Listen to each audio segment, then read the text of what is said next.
Hi guys, welcome or welcome back. This is the Neuro Circus and I'm Kimberly Cox. Here we talk about the three rings of our lives as a circus, our personal life, our home and family, and job or business, and how to keep them all in harmony with a neurodivergent brain.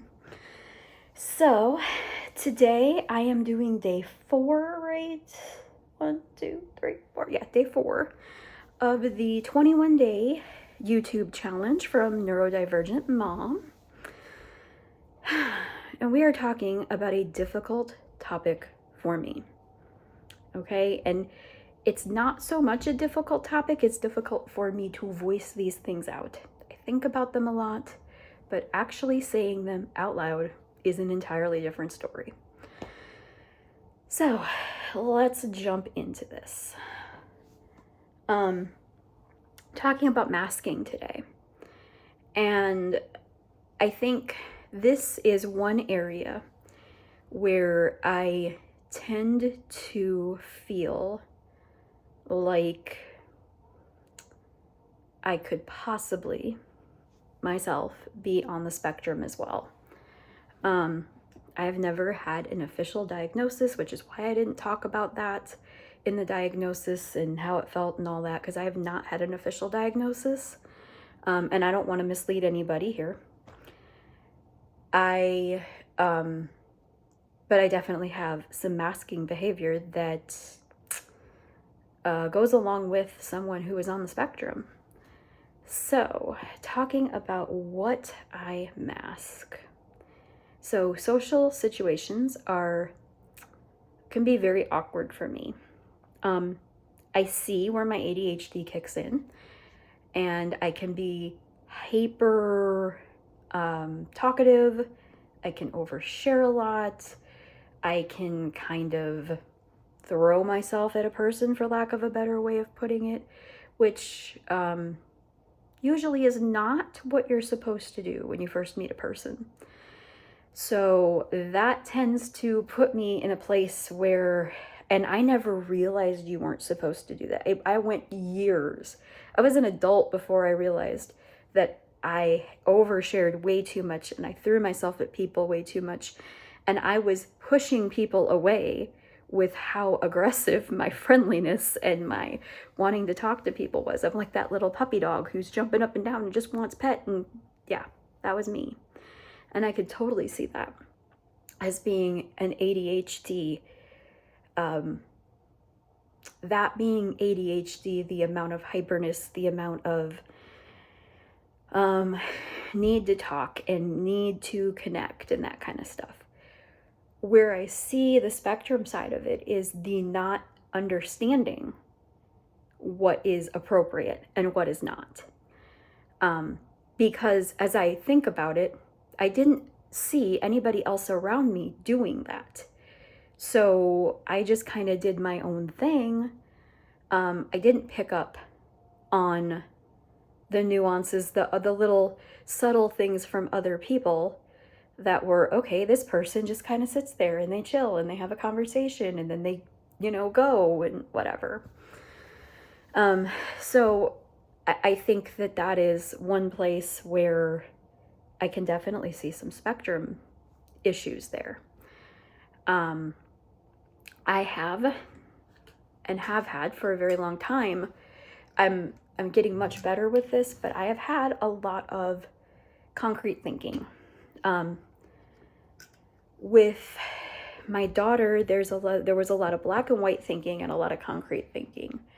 I have overcome a lot of the black and white thinking as an adult, but the concrete thinking is still there at times. There are still ways that no, this has to go this way.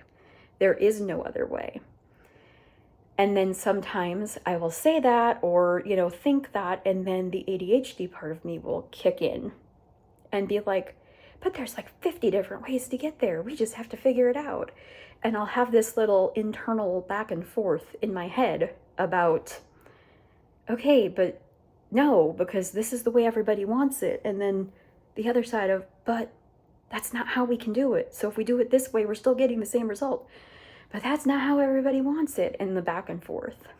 So, once I became aware of the social situation part of it, I toned myself immensely down. And it became very awkward to me because I wasn't being myself at that point, because myself is hyper and talkative and wanting to make connections and that. But I toned myself down because I guess in a couple of different ways. One, I kind of realized what was appropriate, but also I felt like maybe if I toned myself down enough, it would make up for all of the times that I should have toned it down, that I pushed people away. So there is that part. Next, tomorrow's video is talking about meltdowns. And for a long time, I did not mask my meltdowns. I did not. And then it hit me, not that they were meltdowns, but that this is not appropriate behavior. And so instead of outwardly lashing out, I would internalize everything, and that's yet another mask, right?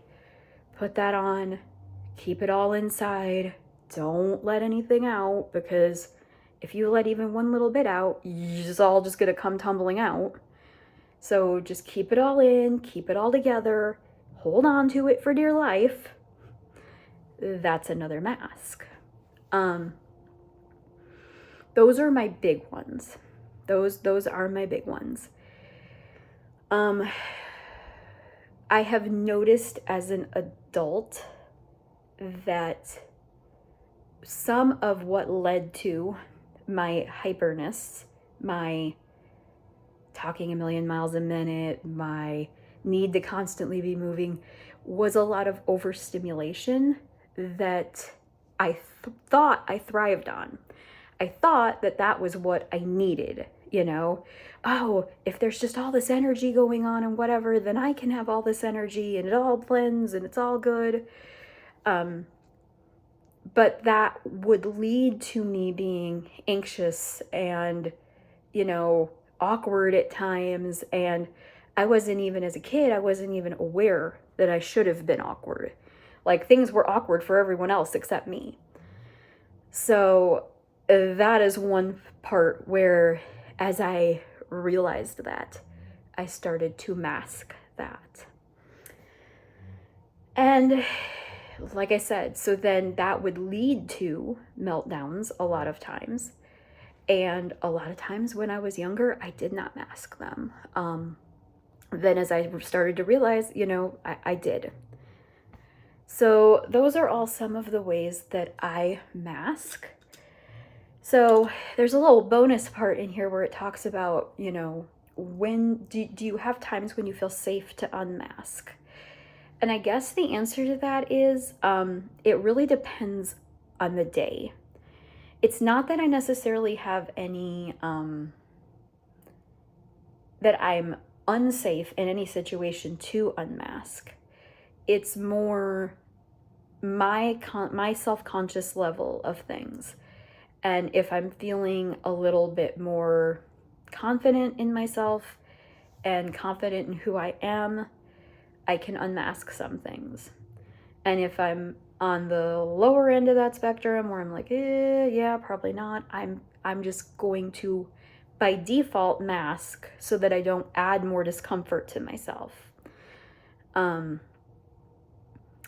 it's a difficult kind of balancing act back and forth, because a lot of what I mask is the inappropriate side of things.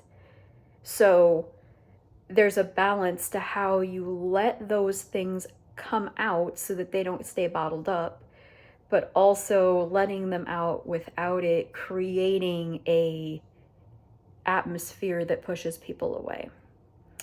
And I'm still working on that.